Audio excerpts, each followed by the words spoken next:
What's up, guys? God's Lee back with another video. In this video, we're going to be talking about our weekly Destiny newsletter, This Week at Bungie. This week, we're getting it from Cosmo. We're not getting it from Deej. He's in New York doing something cool. I have no idea what it is, but he did post, I think, a video on Twitter where he was showing a time lapse of the space in the first mission, the Homecoming, on a computer. So I'm assuming a PC build, possibly. And it was pretty cool to see. A lot of people thought that maybe you had a super or the gun menu open while you're in orbit, but it was really him just watching the ships flying around in the first mission. So I thought that was kind of funny. But we're getting our newsletter this week, and they're talking about a few things. They're talking about the PC beta and some things that are going to be changing, as well as some new stuff we're going to be getting, and then also some things about cheating and things that go along with PC games that those of us who, I guess, for those of you who play primarily on consoles, might not be aware of.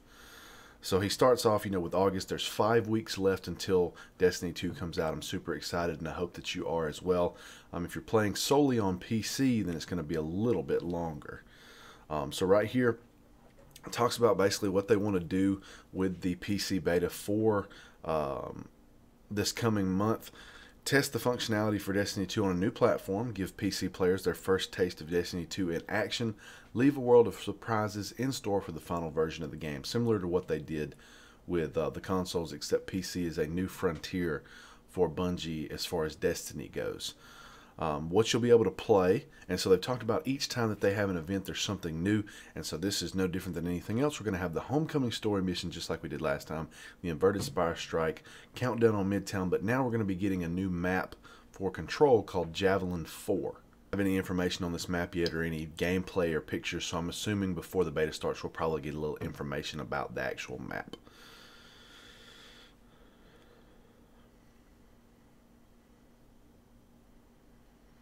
And they talk a little bit about the fact that this is a test. It's not the final build. So especially for PC, it's coming out October 24th. So it's going to be coming out a lot later. So don't expect this to be like, oh my gosh, it's so awesome. There's going to be some bugs. There's going to be some issues, probably more so than in consoles. Anytime I've played a game, especially when it first comes out on PC rather than consoles, there's a ton of bugs and a lot of issues. So I think this is going to have to be something we give it some time. And let them work everything out, everything that goes wrong. But as far as keeping it secret, keeping it safe, some people were asking about what are you going to do about cheating in Destiny 2? And so the thing I was talking about that's different on consoles than it is on PC, and it's starting to get to where it's kind of the same, is mods. So an example for me is when Elder Scrolls Online first came out, I played for like 6 months on PC solely. And one of the cool things about it was you could add mini maps, DPS counters, anything you wanted to that would help enrich your experience and kind of knowing where things was. Instead of having that little bitty bar across the bottom that showed how much stamina or magic or whatever you had left, you could have a thing that had numbers that told you what percentage you had left, so you know exactly. Or you can do a DPS counter to know how much you did with this attack or that attack, instead of just kind of wondering what it was doing. Or you could have a mini map, which you didn't have in the original build, so you could add that, and whenever they would do updates to the game and it would cancel some of those out, it would really make me really mad. So what they've said here is that for Destiny 2, you're not going to be able to do those kind of mods and those kind of things. And I don't actually have a problem with it, because if it's got everything that you would have in a PC or in a console build, it's not going to be a problem.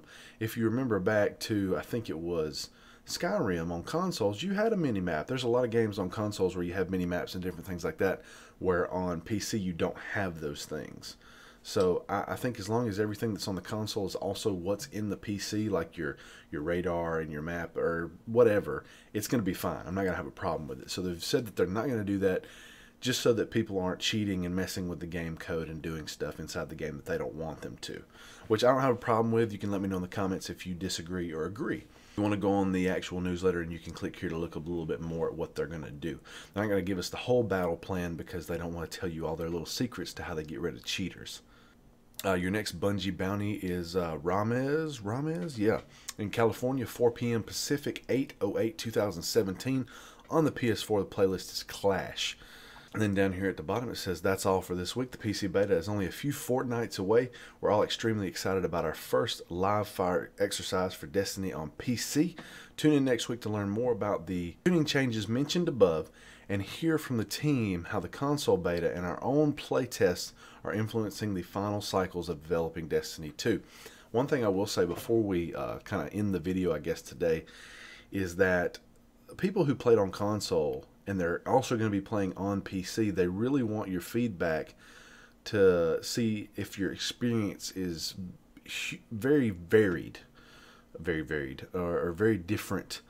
And it's also going to be the first time to test PC, so the first time that they're the most people that we can get in there, the better.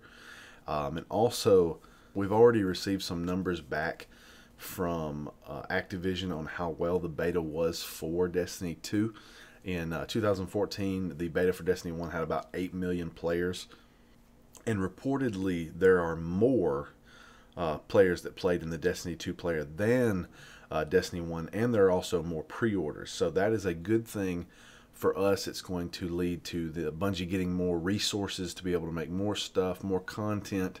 And I'm hoping that Destiny 2 is going to be 500% a better experience than Destiny 1 was, even though, in my opinion, I believe Destiny 1 was a great experience, even though there could have been a few improvements in a couple places. But that's pretty much it, guys. That's This Week at Bungie for this week. I'm looking forward to the beta. It's going to be a lot of fun, especially on PC. I've got my new PC on the way. It was supposed to actually be here yesterday, but for some reason it didn't come in. I've got to figure out where it's at. I need it really, really bad so I can figure out all the stuff that I want to do on it, get everything loaded on, so that way when the beta starts, I'm going to be good to go. But that's it, guys. Let me know if you have any comments or anything to add to today's video. Like it if you enjoyed it. Subscribe if you're not subscribed, and I'll see you guys in the next video.